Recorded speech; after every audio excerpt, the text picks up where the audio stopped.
So, mayong adlaw sa inyong tanan. Good morning everyone.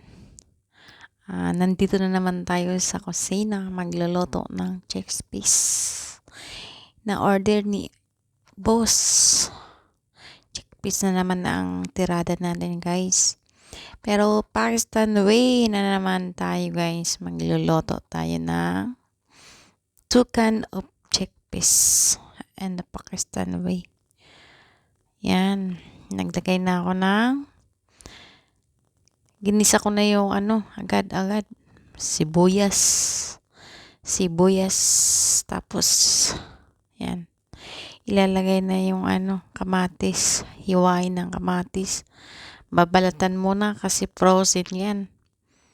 Gusto nila kasi frozen eh. Kasi mabilis balatan pag frozen guys ang kamatis. By the way. Yan. Yan na guys. Tapos, slice natin. Slice natin ng maliit-liit para mas mabilis maluto. Yan na guys. Mabilis lang. Tapos, agad kong inilagay. Agad kong nilagay sa may kawali. Na mayroong sibuyas. Tapos agad na yan ilalagay yung chickpeas. Ay, nilagyan ko muna pala yan ng powder. Yung powder na yun ang pampasarap at pampalasa sa kanila. Ano yun? Basta. Tapos nilagyan ko ng ng yogurt ng 3 kutsara. Para yan kasi yung salsa, yung cream, kumbaga, bilang cream sa kanila. Yan, yogurt talaga ang cream sa kanila yan. Dito guys, sa kanila. Pero masarap, mukha namang masarap. Talagang masarap kasi kumain naman ako. Yan guys, sinalo-halo lang. Halo, halo, halo. Hanggang mahalo. Yan. Kasi 2 kutsara pa lang yun, di ba? So, dinagdagan ko pa ng bali 1 kutsara. Kasi 3 kutsara talaga ang dapat ilagay. Then, ilalagay na agad ang chickpeas. Inopen ko. Kasi, mabilis lang naman yan i-open. Diba guys? Easy open lang yan. Yan. Todo ingat ako dito para hindi ako masugatan. Yan, strainer muna bago ilagay doon. Taktakin yung lahat na hindi ko alam kung saan ako kukuha ng kasi tutulo yan eh. Yan. Nagmamadali na. Yung isa pa. Di ba? Yan, pwede naman pala yung sahod para hindi lang tutulo. Maghanap pa ako ng pinggan. Di ba? Sa kakamadali ko guys. Ayan. Halo-haluin na naman natin ulit. Hanggang mahalo. Di ba? O. Mukhang masarap na siya. Di ba? Wow.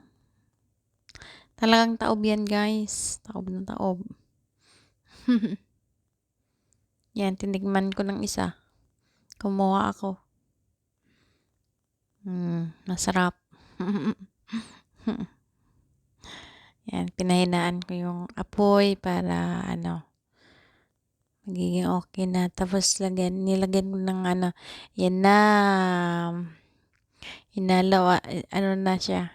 Hinain ko na siya. Tapos, magluluto ako ng sibuyas. Pertuhin ko yan ng sibuyas sa, almaray. Yung ghee na yan. Yan, nilagyan ko ng ghee. Yung, parang butter yan eh. Yan. Mahal yan. Sa Pilipinas, bilhin. Kung sa Pilipinas, hindi ko yan mabibili. Yan, pinirito. Masarap kasi yan, na yan. Sa totoo lang. Yan. Prito-pirito. Tapos, lagyan ng bawang. Prituin ang bawang at sibuyas. Magkahalo. As you can see, hahaluin naman natin ang sibuyas at bawang. Yan na yan. Yan na. Yan na yung result ng sibuyas natin. Ipapartner nila yan sa may chickpeas. Tapos magluluto na rin ako ng roti na naman ulit.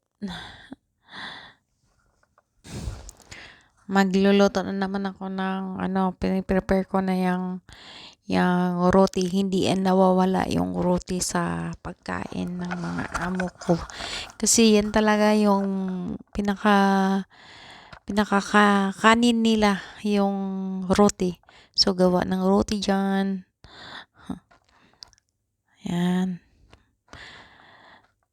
Yan ang pinakahuli. Tapos tatawagin ko na sila. Hindi ko na nga nakuwanan yung